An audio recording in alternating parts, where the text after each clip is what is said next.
Hello friends, कैसे हैं आप सब। Welcome back to my channel.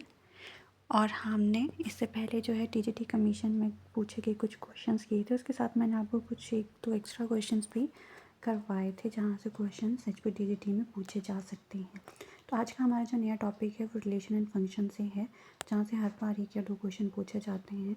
लेकिन उससे पहले हमें कुछ पता होना चाहिए, जैसे कि यहाँ पे लिखा हुआ है मैंने सेट पता हो तो फिर कार्टेशियन प्रोडक्ट, फिर उसके बाद आता है रिलेशन और फिर आता है आपका फंक्शन। तो अगर मैं सेट की बात करूँ तो सेट क्या होता है, आपने क्लास 11th में पढ़ा ही होगा। Set is a well defined collection of objects, यही होता है। अब यहाँ पे जो सबसे बड़ी बात है वो क्या है, वेल डिफाइंड की।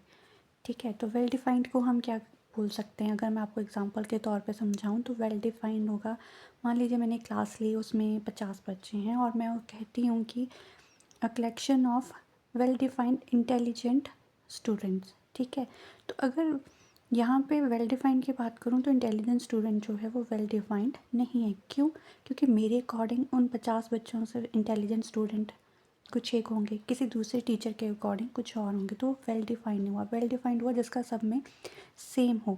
लेकिन अगर मैं ये बोलूँ कि उसी क्लास में से ऐसे कितने बच्चे हैं जिनकी परसेंटेज जो है वो 80 अबव है, वो बच्चे सेट में लिए जाएंगे, तो वो सबके लिए एक ही होंगे। मैं लूँगी तो मैं भी 80% से अबव बच्चे ही लूँगी, दूसरा कोई टीचर लेगा तो उसके पास भी वही बच्चे आएंगे, तो वो चीज़ क्या कहलाएगी, हमारी वेल डिफाइंड। तो सेट क्या होता है, set is a collection of well defined collection of objects. ठीक है, तो प्रीवियस ईयर क्वेश्चन में ये भी क्वेश्चन पूछा गया है, सेट की डेफिनेशन। ठीक है, तो एक क्वेश्चन हमने यहीं से कर लिया। अब बात आती है कि जो सेट्स है उसको लिखा किस में जाता है, कैपिटल लेटर्स में, ए एक्स वाई कुछ भी इस तरह से लिखा जाता है। ठीक है, और इसको इसके जो एलिमेंट्स होते हैं उनको किस में लिखा जाता है,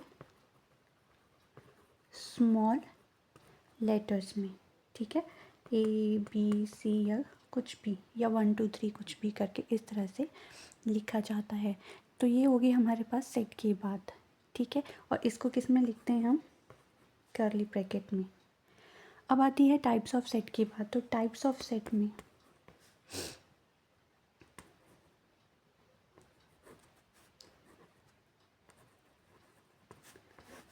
सबसे पहला है हमारा फाइनाइट सेट। ठीक है, तो फाइनाइट सेट क्या होता है, आपका ऐसा सेट जिसको आप काउंट कर सकते हो, उसी बोलेंगे हम फाइनाइट सेट। जैसे मेरी क्लास में 50 ही बच्चे हैं, तो अगर मैं उनको लिखूँगी तो मैं लिखूँगी 1 2 3 एंड सो ऑन से लेके 50 तक, तो ये काउंटेबल है। तो ये क्या हुआ, मेरा फाइनाइट सेट हो जिसे काउंट किया जा सकता है। दूसरा आता है हमारा इनफाइनाइट सेट। इनफाइनाइट सेट क्या होता है हमारा, जिसे गिना नहीं जा सकता, अनकाउंटेबल। ठीक है, जैसे हम लिखते हैं 1 2 3, अगर इसके आगे 2 3 डॉट लग जाए और ब्रैकेट लग जाए ना, तो इसे हम किस में करते हैं, इनफाइनाइट सेट में। आप सोच रहे होंगे कि मैं बहुत बेसिक सा करवा रही हूँ, पर अगर आप ध्यान से देखेंगे तो यहाँ से बहुत छोटे छोटे क्वेश्चंस आपने प्रीवियस ईयर के पेपर्स में देख पाओगे। जैसे कि फाइनाइट सेट किससे रिलेटेड क्वेश्चन आया हुआ है, इनफाइनाइट सेट से भी आया हुआ है, तो इसलिए मैं थोड़ा सा जनरल सा आपको सेट से रिलेटेड करवा रही हूँ और उसकी टाइप्स बता रही हूँ। ठीक है, उसके बाद आता है आपके पास इक्वल सेट। अच्छा, इक्वल सेट और इक्विवेलेंट सेट, इसमें बच्चों को बहुत कन्फ्यूजन होता है। तो इक्वल सेट क्या होता है, इक्वल सेट होता है जिसमें एग्जैक्टली सेम एलिमेंट्स होंगे। ठीक है, उसमें ऑर्डर रेपिटेशन ऐसा कुछ भी मैटर नहीं करता है। जैसे अगर मैं एक सेट लूँ ए और उसके मैं पॉइंट्स ले लूँ 0 1 2, ठीक है, बी लूँ उसके ले लूँ मैं 1 2 0, और सी लूँ तो उसमें मैं ले लूँ 0 1 1 2। तो इसमें मैंने आपको बोला ऑर्डर और रेपिटेशन मैटर नहीं करते, उनके जो एलिमेंट होने चाहिए वो सेम होने चाहिए। जैसे कि यहाँ पे 0 1 2 है तो यहाँ भी 0 1 2 है और यहाँ भी 0 1 2 है, तो ये हुआ आपका इक्वल सेट। अब बात अगर इक्विलेंट की करें तो इक्विलेंट सेट में क्या होता है, जिसमें जो कार्डिनल नंबर जो होता है सेम होता है। मान लीजिए अगर मैं ए सेट लेती हूँ और उसके एलिमेंट लेती हूँ मैं ए बी सी टी, और मैं बी सेट लेती हूँ उसके एलिमेंट लेती हूँ 1 2 3 4, तो this set are equal to each other, कि दोनों के जो एलिमेंट नंबर ऑफ एलिमेंट हैं वो क्या है, आपस में सेम है। तो ये हुआ इक्विवेलेंट सेट, जिसमें क्या होता है आपका कार्डिनल नंबर जो होता है वो क्या होता है, सेम होता है। ठीक है, तो ये हो गया हमारे पास। अब हमने जो किया है इससे रिलेटेड एक थोड़ा सा हम क्वेश्चंस पे करते हैं। एक क्वेश्चन तो मैंने आपको PYQ बता दिया कि सेट की डेफिनेशन पूछी जाती है। बहुत से बच्चे जो वेल डिफाइंड को इग्नोर कर देते हैं, तो जहाँ भी well defined collection of object होगा वही आपका क्या कहलाएगा, सेट कहलाएगा। अब आपके लिए जैसे क्वेश्चन है, अगर मैं आपको यहाँ क्वेश्चन लिखूँ कि सेट ऑफ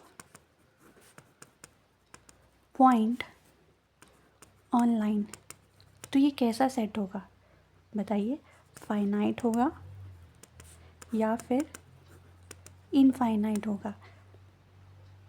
जी हाँ, बिल्कुल, ये कौन सा होगा, इनफाइनाइट होगा। एक लाइन पे हम बहुत सारे जो है वो पॉइंट्स जो हैं लिख सकते हैं, तो वो कौन सा सेट कहलाएगा, मेरा इनफाइनाइट कहलाएगा। अब PYQ अगर मैं आपके लिए बोलूँ तो हमारा PYQ है HPTCT कमीशन का, the set of prime number. तो सेट ऑफ प्राइम नंबर हमारा कैसा सेट है, सेट ऑफ प्राइम नंबर्स कैसा हो हमारा, 2 3 5 7 9 समथिंग करके 100 ऑन तक। मैंने बोला जब 100 ऑन शुरू हो जाता है तो वो क्या होता है आपका इनफाइनाइट सेट हुआ। तो ये कौन सा सेट हुआ आपका, इनफाइनाइट सेट। ठीक है, तो सिमिलरली आपके लिए घर के लिए क्वेश्चन है कि the set of even prime number कैसा सेट है आपका, फाइनाइट है या इनफाइनाइट है? कमेंट करके ज़रूर बताइएगा। अगर वीडियो अच्छी लगी हो तो लाइक कीजिएगा, शेयर कीजिएगा, और ऐसी ही अच्छी अच्छी वीडियो देखने के लिए मेरे साथ बने रहिएगा। Thank you, bye bye.